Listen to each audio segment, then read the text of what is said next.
today's episode of Magicians Talking Magic, we're chatting with husband and wife team Ted and Marion Outerbridge, who have toured across Canada and the world with their illusions. In this episode, we're talking about touring life, how they both met, life during the pandemic, returning to live performances, and their upcoming appearance at the FISM North American Championship of Magic. The FISM North American Championship of Magic and the combined Canadian Championship 2021 are taking place in Quebec City from September 30th to October 3rd, and features an incredible lineup of magicians, including Juliana Chen, Sean Farquhar, Carissa Hendricks, Billy Kidd, Jared Cup, Spidey, Luc Langevin, Ted and Marion Outerbridge, and more. Be sure to visit FISMNA2021.com for details, full schedule, and to register. Quebec City is also host to the historic FISM World Championship of Magic, happening July 25th to 30th, 2022. Visit FISMQuebec2022.com. This was a real treat to chat with Ted and Marion. Let's jump in right here.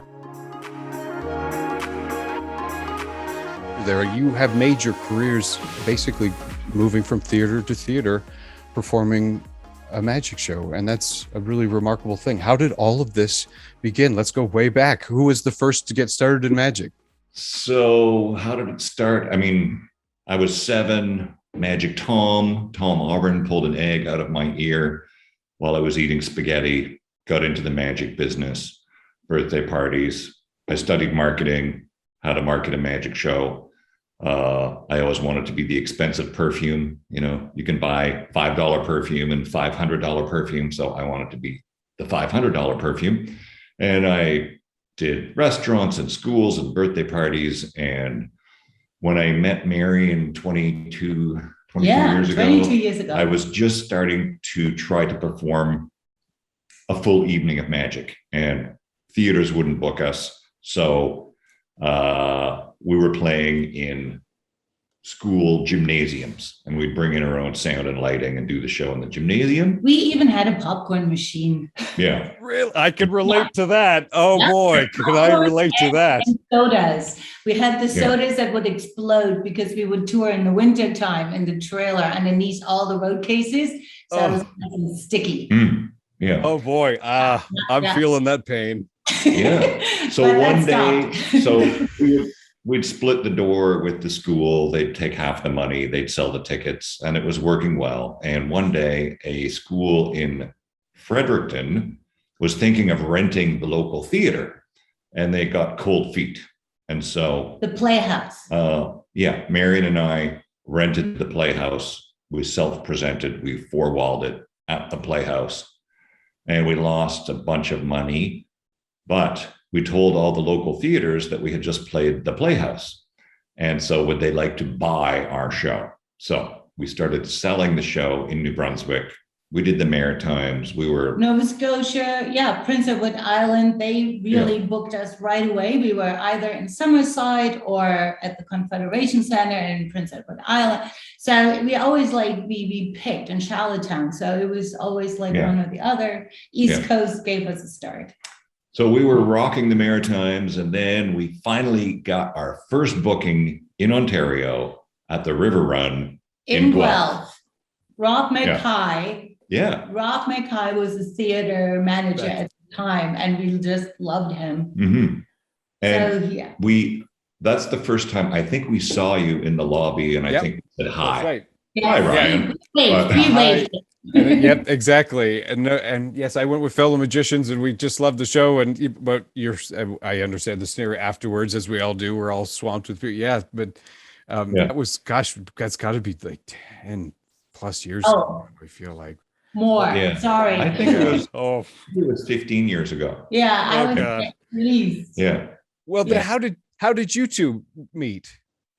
I was working with an assistant, and I had a technician, and I thought, well, I could transform my male technician into a beautiful dancer assistant and have 2 dancer assistants. So I was waiting, and I hired a few people, and it didn't work. Marion was in Europe choreographing a ballet at the time. Yeah, I was in Salzburg at the State Theater choreographing. And my friend in Montreal had said to me, "Hey, Marion, I'm working for this illusionist." I said, "How cool. I used to work for one in Germany. It was like a big, huge show with tiger and lions and like 20 dancers and all that." And I said, "Well, you know, if he still needs another dancer, why not? Like, I would love to be that one." But I just had signed a contract to be assistant choreographer at the State Theater, Landestheater Salzburg. So I was like, well, afterwards, when I returned to Canada, I would love to meet this magician, you know. And then she sent me a Christmas card saying, "Yes, okay, so you got to meet Ted, and when you return, and we're waiting for you now." I'm like, "Oh, this is awesome." So we met at a coffee shop at a Second Cup, I think, in Montreal. Yeah. Wow. So that was years ago, right? That's what that was, 22. It's okay. Yeah. Totally cool. Yeah, totally cool. Don't want to miss a year. And so, had you ever, Marion, have you ever performed magic before that? Like, had magic been an interest? Yeah, exactly. Yeah, I was in an illusion show at Phantasialand, which is Germany's oldest theme park. And Liepiville, like Leif Hansen, a Danish magician, had been working there for over 30 years at this park, and we stayed friends afterwards ever since. So I actually got turned into a tiger on certain occasions. So it was one of the opening numbers, plexiglass box midair, right? Here's me dancing legs high up in the air, and then next thing you know, there's this beautiful tiger, and yes, I turned into a tiger. So that was my first experience in magic. Yes. That's a pretty grand experience. Obviously, dance was formal training before that. What was your? Exactly. I had a career as a professional dancer first, and then at a certain time, I felt, okay, I want to switch now into choreographing because I love choreographing and teaching, but I wanted to work with professionals, so I got my ballet master and all that. And when the time came, age, I decided it was time, to start teaching and choreographing and do a couple shows on the side. And that's how I met Ted. And those couple shows turned into full-time shows. And every day I'm on stage, I'm just like super grateful. But you see, the funny part was when I met Ted, I had to fulfill, he said, "You totally have the job, but you have to fit in one of my props." And I cracked up because I have danced with big name companies like across this, the earth, basically. I was in Russia, I was in Europe, I was in America, and in Chicago. I danced in so many different countries, in Montreal even, and look where my career goes. Now I have to fit in a box in order to get the job. And I just cracked up. So hard. So I went over to his house. He had our time machine illusion, which is called The Lady in a Puzzle, like by Jim Steinmeier. And he had it all beautifully set up. And here I am climbing into this beautiful prop, and I get stuck. Right? You will not believe I got so stuck in this box, I couldn't get out. So my first comment was like, "Ted, how does the other dancer do it?" And he was just like, "Well, I don't know. She just gets in there." So I tried a second time, and the second time it actually worked. So I finally made it in, and he says, "Great, you got the job." And then he says to me, "I have a show in 2 days." And I said, "Awesome, can I come watch?" And he said, "No, I thought you're going to do it." So he right away taught me a couple of numbers. And awesome. Sure enough, 2 days later, I stood on stage. Luckily, Ted, the whole show is scripted, which is awesome. So I had this little cue sheet on the side of the wall that I would read along, and I managed to do the show. And then 2 days later, we had another show. So we did that show. And then shortly after that, he thanked me for doing a great job. And next thing you know, he asked me out what I was doing on Valentine's Day. Aww. Yep. And that's the story. That's how we met. That's amazing. That was amazing. And so working together for the first time magic wise, did it click? Oh yeah. Yeah. I mean, well, Marion was slowly moving into the show and sort of slowly replacing the lead assistant dancer that I was working with, because this other person had another gig somewhere else. So Marion was No, I slowly. didn't bump her off. No, like no. that was not that would never be my intention. I don't like taking other people's jobs.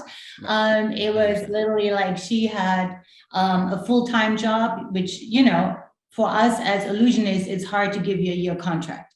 So it's more freelance work, and she wanted more of a stable kind of a contract, and we could not offer that. So I moved that way into this position. Mm-hmm. But it sure, it clicked big time very quickly. I mean, I tried really hard to be a professional and not to date my employees. But after 2 weeks, I was inviting Marion out for dinner. So, and then we started, because like it was nice that he had another dancer in the show, right? And me just coming back from like choreographing and doing all kinds of stuff. So having a show that's really well scripted, like beautifully scripted. Ted has a great voice on stage, but I felt it needed to be also like choreographed. So all the numbers just got serious. Like there was choreography, but it just could have been maybe a hair better at the time. So we kind of like jazzed it up a bit. Mm-hmm. Boy, I should show you VCR tapes of what I got. Boy, oh boy. Yeah. Well, I would love to see them. I think go back in time. Oh, how embarrassing. My goodness. But you know what? I was, and that was when I was trying to do it on my own. And then you realize that like you got to bring people into the equation. And that's where it really helps and changes the direction that many magicians who are work with other people can relate to, but solo artists might not have that full understanding. But it really, once you click and it's got a really great working and functional everything, that's a real gift. So what you have is really special. And the fact that the two skill sets just so overlapping, that's amazing. And Ted, you have like you touched on it, but marketing is sort of your background as well. So that's also synergistic for the industry, isn't it? Like if you had to choose a skill set, that would be. Yes. I mean, I can build illusions. I can build props, which is great most of the time, but it's also a curse because I have to build all our props. But I didn't recognize I can do whatever I want. And I don't weld aluminum, but I will do everything else. I'll cut aluminum and bring it to the welder. And so I build and then I market. And now I have some help. We have a social media strategist who helps us, which is great. And we have a publicist who helps us. So I don't do everything myself anymore. I prefer to delegate now when possible, but the marketing is, without that, I don't know where we would be right now. I always sought the help of other professionals, photographers and graphic designers, and tried to create the illusion that we were great. And like even now we're in Smiths Falls. We decided to put on a show. The first thing I did was, and the theater presents amateur theater. So the first thing we did was we bought a 20-foot billboard. So everyone in Smiths Falls is going, wow, there's a professional show here. And so right away, we kind of got the message across that there's something big here. But it's really important. I remember early on hearing a couple pieces of advice, and the questions, I guess, more stood out were like, are you going to have a show or an act? That was one of the first ones I remember being faced with. Mm-hmm. And the other one was like understanding, are you going to recognize how to market and sell your show as a product? What would you say if you had to shake a couple pieces of advice out to young magicians about marketing? Could you share any pieces? Well, I would say, number one, when I was a young magician, I thought I was the best magician in the world and I could do everything myself because I thought I was a genius, but I wasn't. And so one of the biggest things I learned, and Marion reinforced it when I met her, was that I need help from professionals, choreographers, graphic designers. I need help. And I think Henry Ford, that was his secret to his business, selling cars, surround yourself with great people. So surround yourself with great people, build a great team, and don't try to copy other magicians. Try to get influenced by people that are bigger than other magicians, like the Cirque du Soleil, or, rock stars, singers, musicians, but people who are world class. Look to them for knowledge or inspiration. Yeah, it certainly is a lifetime of learning in the marketing side. You touched, I didn't know that you built all your own props too. That I have appreciation, Yeah. great appreciation for that. Mhm. Uh, Talk a little bit about that process. Is that something you do Sure. on frequently or? I mean, I'd be brainstorming. Yeah. And I said to Marion, do you want that new kitchen or should we build a 7-foot high alarm clock, disembodied princess illusion and stuff? That's what I said. Let's Yeah. build the 7-foot high alarm club princess illusion just because Ted is performing it and I'm the magician. So because we switch, we share. It's not all only me, so jumping into the boxes, but Ted does his fair share as well, which is really awesome. So we both take turns and we become more and more like equal partners. Like, he has the voice, I certainly don't, plus with my funny accent coming from Germany, so, but just saying, it's anyway, I don't want to be mic'd or the show would be 3 hours longer. So, therefore, I think it's a lot better that I do the dancing. I bring in the high energy, he has the voice and together it's just, I don't know, it's like we're telling stories. It's just an experience. And being able to build the illusions means that anything is possible. And so when we brainstorm, Marion, she really does believe that anything is possible. And she'll ask me to build some crazy things. And but some good ideas come out of that. Yeah. And then when Ted takes the measurements, like he would always cut an inch. So it's like, yeah, don't worry about this. Like, let's say 6 inches. Oh, we make it 5. You will fit. So that's just the true sign of an illusionist. It's all good, and we have a good chuckle. And Ted has definitely built illusions through the night to make the deadline. And and the good thing is because he's building it, he can modify it instantly, right? So, and he knows if something happens to it, he can fix it. Like it's not a problem. So yeah, the majority of illusions are all built by him. And I don't like being embarrassed in front of 1,000 people. So I like the illusions to work all the time and be able to go from minus 40 degrees Celsius in Canada to plus 40 degrees in China and still function. So we toured China. Yeah, we toured China. That was cool. 12 cities. We did a 90-minute show in China and it was incredible. And it was frustrating and it was amazing and loved it. Best food ever. Yeah, great food. We actually left our show there thinking we'd be doing another tour a few months later and that didn't work out. So we did eventually, ship our show back to Canada, but that was an experience. And they say if you can tour China, you can tour anywhere. So. Wow. Yeah, I've only done spot shows but I haven't done a tour. It was a place in front of me a couple of times. There's a couple they do state-run tours over there, right? So basically one. I don't know what anyways, but it certainly has been a dream. Like my goodness, to see these theaters and they're like 2 It's spectacular. One is more beautiful than the other, and our lighting guy who also works with Cirque du Soleil, luckily he could work it out. He had an app on his phone to work out all these 70, 80 moving lights that are hanging there. Amazing, yeah. So it was just spectacular. One piece in our show, Ted is wearing a Mirrorball jacket that I made, all the costumes I made in the show. So he's wearing this Mirrorball jacket of 6,000 mirrors.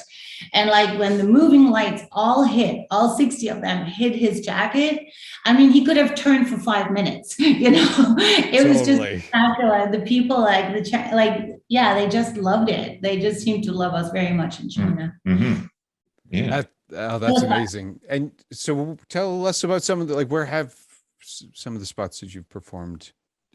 You've been here in Canada, you've done coast to coast as well. We do coast to coast. Mm-hmm. Yeah.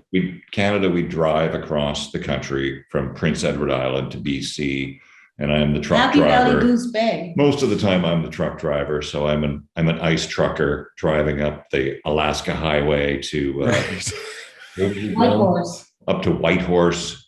I've never been. I'm envious. Yeah. It's cold up there. It's cold. It's very, very cold. Like the wheels on our road cases, the casters would not turn. They were frozen. Yes. Fort McMurray was a regular stop for us. Yeah. The first time I heard the term square tires, that was Fort McMurray. Hearing that. It's not anywhere near as far as Whitehorse.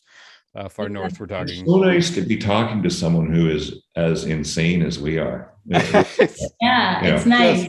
It's nice. Crazy. And you're also, great with marketing, great with your shows. I enjoy it. I have huge admiration for what I've seen. Oh, I appreciate it greatly. And we after we press stop on the record, I'm totally going to geek out with you on a couple of venues and things, because I love that part. And most of the listeners wouldn't know some of these places we're talking about, but my goodness, each of these, I toured for 13 years and then switched to ships pretty much overnight. It was I had all of my adult life outside of high school is embedded in touring, and that's like all I did. And so all of these little locations, I have all these memories with that are starting to fade. It's because it's now been too many years, but they mean a lot. To me, these locations, and so that I'll run a couple by you. I'd be curious to hear some of the songs you played afterwards. But and that's this new era is certainly currently a little different. You're already back performing. Yes, since August 6th was our first show back on stage. So we were living in Montreal 2.5 years ago. We moved into a house built in 1893, which we're restoring. It's called the Keyhole House.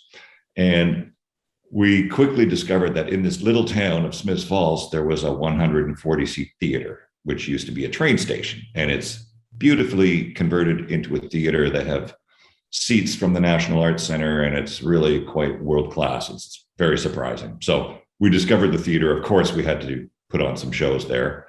So we sold out a summer's worth of shows. But added more shows. 2 years ago. Yeah, 2 years ago. So then a few days after it became possible to perform, we negotiated a deal with the theater. And it's a 140-seat theater. Legally, they're allowed 70 people in the theater, but in reality, it's more like 50 because everyone has to be 2 meters away from each other. So we're doing 4 shows a week. And I was terrified before the first weekend, can I still do it? It was a year and a half of, I did 1 Zoom show during COVID. Or 2, so I was terrified, and now I know I can still do it. And we had a great time. Audiences we're adjusting to working for 50 people. It's more like they're in our living room as opposed to being in a theater because there are only 40. Yeah. And we keep adding more shows on because people keep coming. So. But the audience is fantastic. The audience that is coming to the show, of course, they have to wear a mask. They're sitting among, their own bubble. They have the row in front of them is empty. The row behind them is empty. It's really safe. We have no intermission, which is hard for us because we like to actually have an intermission. So we show a small, short video of 2 minutes, 2.5 minutes.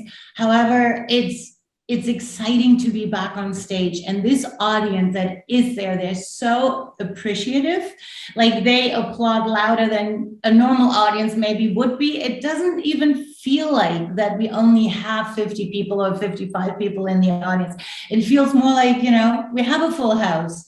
And it's so warm and responding. It's just amazing. So we had to change a few of our numbers. That's what I was going to ask. Yeah. We could not even be doing, some of our favorite numbers we were not able to do, but then it's a smaller theater anyway, so we can't fit the full show in there in the first place. Oh, great.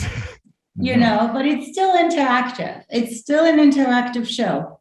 I was chatting with Greg, and he shared a couple changes. Greg Fruin down in Niagara Falls, for those listening, about some of the changes and things. What about the interaction bits? How has this been affected? So I'm performing. The Goose came out of retirement Steve Spill's Mind Reading Goose. So interactive, but the audience remains in their seat.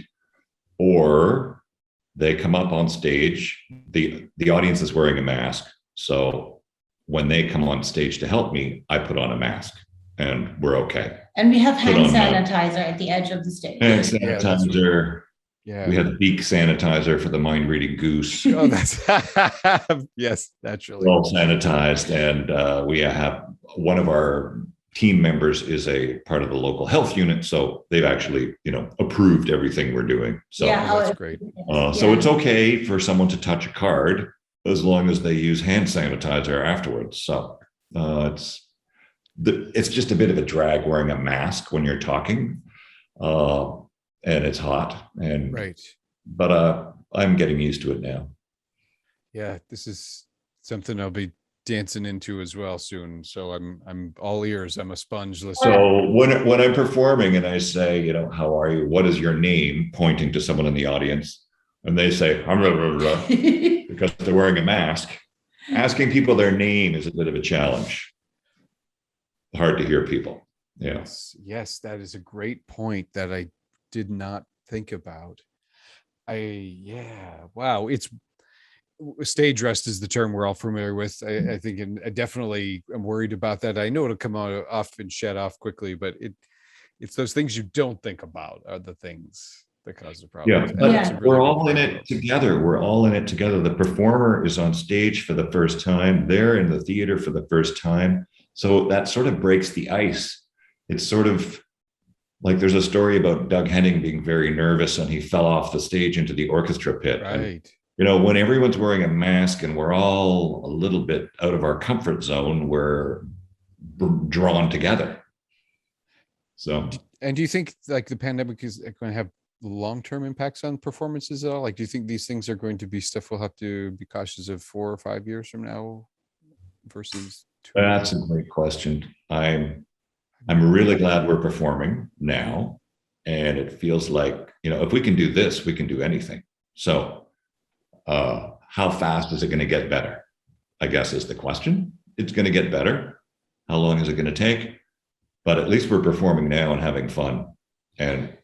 But the audience that is there is an audience that wants to be there. It's not the audience that's worried and concerned. It's the audience that most likely has been vaccinated. It's an audience that is eager to receive like live entertainment again, that is open for live entertainment, because they missed it so much. And like everybody that leaves that theater is just in awe and super happy and goes like, I'm gonna tell all my friends.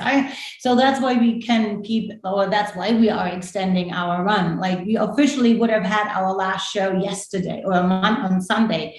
And now we extended already for 2 weeks, now in discussion for a 3rd week. So it's just like, we keep going. It's great. But, it is fun, but it's definitely a show in your living room. Because it's a small crowd, but they just love it. And you can feel it genuinely. And it's nice. And so we wear masks, or so we use a lot more hand sanitizer, or one of the illusions, we just leave the audience in their seats rather than bringing them up on stage. It's okay. Maybe it loses a little bit of it, but then other jokes pop up. Like Ted has so many new jokes because of it, or like gags. Totally, sure, yeah. Which is amazing, and the audience just loves it because we all go through it together. It's not just us entertainers. The audience members also have gone through COVID. If they lost their jobs or not is another question, but they all have gone through it in one or another way. So I think it's pretty awesome that we can say, yes, we are back on stage and we love it and people enjoy it, and only positive has come out of it. But I do have some advice. If you're performing the gypsy thread, don't put on a lot of hand sanitizer right before. That's good, solid advice. Yeah. Yes. It helps balling up the thread, but it's also, pure alcohol. Yeah. With a flame. Yeah. Wow, I never would have thought of that. Legitimately, did that Was there a spark or like a little burst? No, and it's also slippery, right? Yeah. So Okay. Yeah. Yeah. I don't use a flame, but it was just Okay. Yes. slippery. Yeah. Yeah. Oh, I see. Yeah. Yeah. Yes. Yeah. Oh, Mhm. it Or certainly. we even meet our audience after the performance, but we're doing it in the parking lot, like before we would meet them in a lobby. And now let's meet beside the theater in the parking lot, outdoors. And so we all wear our masks and yeah, so we meet our crowd afterwards and it's fun. Mhm. That's really smart. That's really smart. I must admit, I'm sure many magicians feel this way as well. The smaller venue really appeals to me, and this Mhm. has been like it feels like a little bit of a left-hand turn back to vaudeville style. I'm Yep. maybe not putting that justice, but it certainly feels that way. How did that come about? Like this theater has been around, or is it something that? The theater's been there for 10 years Okay, so yeah, or 12 years. And so as soon as it was amateur theater, it's the home of the local theater company. And the first summer we arrived, we rented the theater, and Smiths Falls has a population of 9,000 people. So we didn't really market the show to the locals. We marketed it to Kingston and Ottawa and surrounding areas. Brockville. So we're bringing in about 65% of day trippers from out of town. And those people are having dinner here in Smiths Falls and going to the museum, and it's stimulating the economy. So the town loves what we're doing. And we won't run out of an audience because we're marketing to Ottawa, not, right. Certainly in the world, like we both came from the same world of, looking at 1,500 seats is like Yeah. our average, like what you got to do to fill that. And that's a lot more risk. And I, as a magician, I'm starting to really love and really, really appreciate that smaller venue size. Mhm. It's fun. We Yeah. want to be a destination in Smiths Falls in the summer. So we want a small venue. There is a larger venue here, but we want a small venue so that we can be performing every weekend all summer, and people Right. will think Smiths Falls, Outerbridge, Right. Sell Yeah. out all the time. Correct. Yeah, we always sell out. Right. Driving to work, it's a 5-minute It's a drive. 5-minute drive. 5-minute drive. We leave our show there. It's just sitting there. It's very convenient. So That's amazing. And they seem to be the same styles popping up all over the places. One of the guests, what we'll talk about next, at the North American Championship of Magic, Sean Farquhar also has his Hidden Wonders over in Yes, that's Yeah. right. Yes, Yeah. exactly. and several others and around are popping up everywhere. So it Mhm. really seems like the direction that things are going, which I think should be encouraging for all of us. Yeah. Yeah. So you need to go get your own theater in your neighborhood. Yeah. Well, Theater. yeah. Yeah. But we still love touring bigger venues as well. Like, don't get us wrong. Like, we still love the buzz, Yes. but till that reopens, till we actually can physically go back to the big venues, I think these ones, the smaller venues, are like just charming and they're beautiful and it's a lot of fun. Yeah. And it's so appreciative, like from all angles, and I think, I don't know, like every time we go on that stage, we open the show, it just feels so good, after 18 months of not performing. It was really fun, it's very rewarding. It's just wonderful. Absolutely. I think a lot of people can relate with what you just said, because a lot of us have entwined our identities with performing, and to go so long without it is certainly unique, different. Yeah. We sort of buried the lead here because we've got a big event coming up at the end of September that we get to see each other face to face and officially again and meet. Very cool. And many other magicians. And this, of course, is the North American Championship of Magic happening in Quebec City. It's so exciting that it's the first time in North America, and it happens to be in Quebec City in Canada, which is like fantastic. I think this is cool. a big opportunity for North American magicians to compete and, of course, earn the ranks to be able to compete for the World Championship, which is another major milestone. Like, really, it's really incredible things that are happening in the next 2 years of magic. It is crazy to think what's going on. I feel, with the pandemic and such, because obviously the dates and things are moved, but officially September 30th to October 3rd will be up in Quebec City.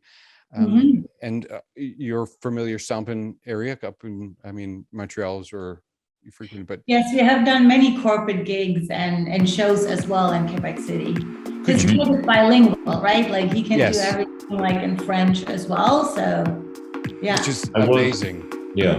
I did work almost exclusively in French for about 10 years. I was a vedette. I was on the talk shows, and I did a lot of corporate work in French. And my accent was always very horrible. And everyone knew that they assumed I lived in Toronto because of my accent being so bad. But I had the vocabulary, and it was fun, and we had fun together. So I'm envious. I've always wished I was bilingual. Could you, for those that maybe have never seen or understood Quebec City, how would you explain that to them? Because it certainly is well, it's the old Quebec. It's like you're in Europe. Mm-hmm. You're in Europe. It's beautiful. Just beautiful. Charming. And the francophones in Quebec are used to tourists, and they're very welcoming. So forgive you. If you say bonjour, they're going to love you. So, yes. Don't worry about the language. It certainly is picturesque. I know I've said it on the podcast several times, but Chef Frontenac's it's just the whole scene is stunning, and organizers like Claire and Karen are no strangers to this process. They've been organizing the Magic Festival for a few years. I'm not exactly sure the number, but a lot. Yeah. So it's really going to be a spectacular event. I'm really excited for it. What can people expect to see? From us? Yeah. We have which we call Tango Flotanta. And most of my tango was cut from this piece. There's some floating happening there. I'm a magician who can't dance, and Marion's a dancer who performs magic. So, so there'll be some floating. That's amazing. Yeah. And we're doing a lecture as well. We're giving our touring secrets lecture. Oh, that's going to be amazing.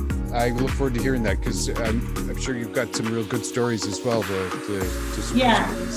We've learned magicians like to hear about us having epic fail moments, so that's part of our lecture. People love that part, and marketing and creating new magic. Yeah. And we have a slideshow at the same time, so people can actually see what we're going through, which you definitely can relate to. Absolutely. Yeah. Oh, well, it sounds great, and we hope you're listening, if you're able, come join the North American Championship of Magic, September 30th to October 3rd. It's certainly going to be, amazing. First of all, lots of incredible guests, yourselves included, and it's first convention I'll be attending since the return of COVID. So fresh faces. And we all have beautiful masks. And Absolutely.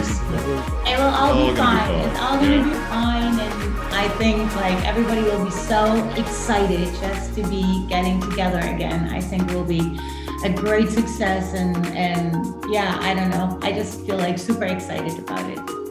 It's going to be amazing. Thank you so much for your time on this episode. I can't wait to see you in person. Yeah, great Wonderful. To meet you in person then. Thank you. That was a lot Thank of you fun. so much, Ryan. That was awesome. I want to thank you so much for listening to this episode of Magicians Talking Magic. This is a special double episode week. You don't want to miss Friday's chat with Jared Kopf. He shares lots of magic wisdom and stories, so check that out. And don't forget to check out FISMNA2021.com and FISMQuebec2022.com. My name is Ryan Joyce Shablazum, and Tadoozle. We'll see you on the next episode.